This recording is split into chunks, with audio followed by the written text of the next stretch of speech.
The year is 1948. A 49-year-old heiress named Peggy Guggenheim steps off a gondola onto the moss-slicked stairs of a crumbling Venetian palazzo. She carries an immense personal weight.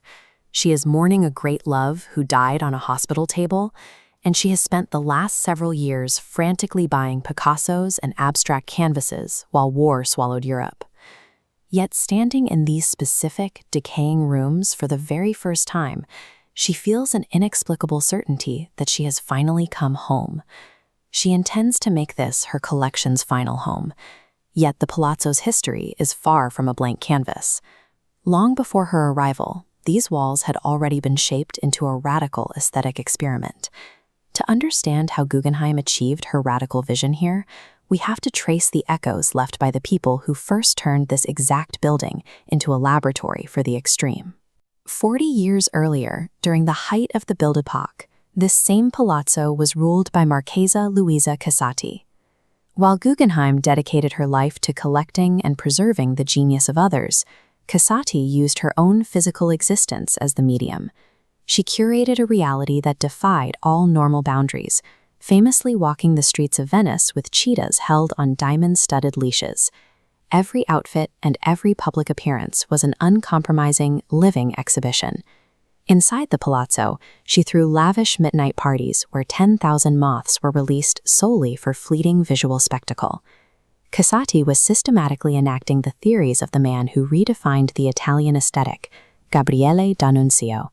Her intense, exhausting pursuit of an aesthetic ideal charged these rooms.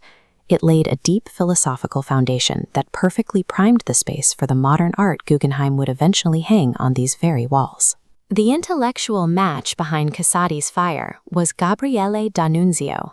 He was one of Italy's most celebrated novelists and also a dangerous, radical agitator. He taught an entire generation that beauty was a strict moral position, an inescapable ideology that rapidly consumed the artists in his orbit. He applied this ruthless pursuit of the sublime directly to his personal life, leading to destructive romances, most notably his catastrophic affair with the celebrated actress Eleonora Duse. His obsessions soon spilled from art into actual warfare. He led reckless military occupations, turning his aesthetic ideals into real-world armed chaos. Casati followed his philosophy with equal abandon. She spent her fortune so aggressively on maintaining her visual perfection that she eventually lost everything to bankruptcy. Decades later, Guggenheim would channel that same frantic energy. As a smoldering continent threatened to erase history, she weaponized her vast wealth to rescue abstract canvases and chaotic splatters from the wreckage. All three figures reached for extreme aestheticism as a tool for survival.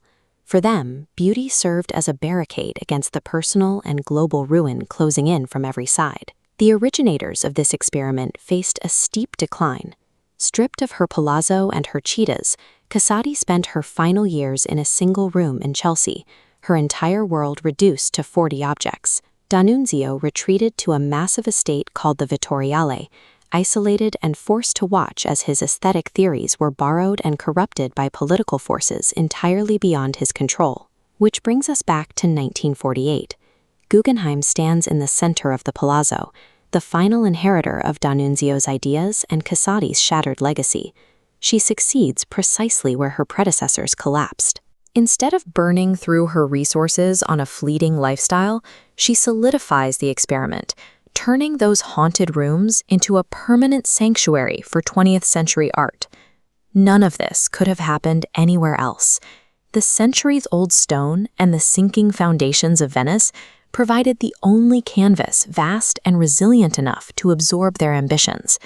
Through the bankruptcies, through the wars, and the unrelenting obsession, these three figures proved one lasting truth. A life lived entirely on its own terms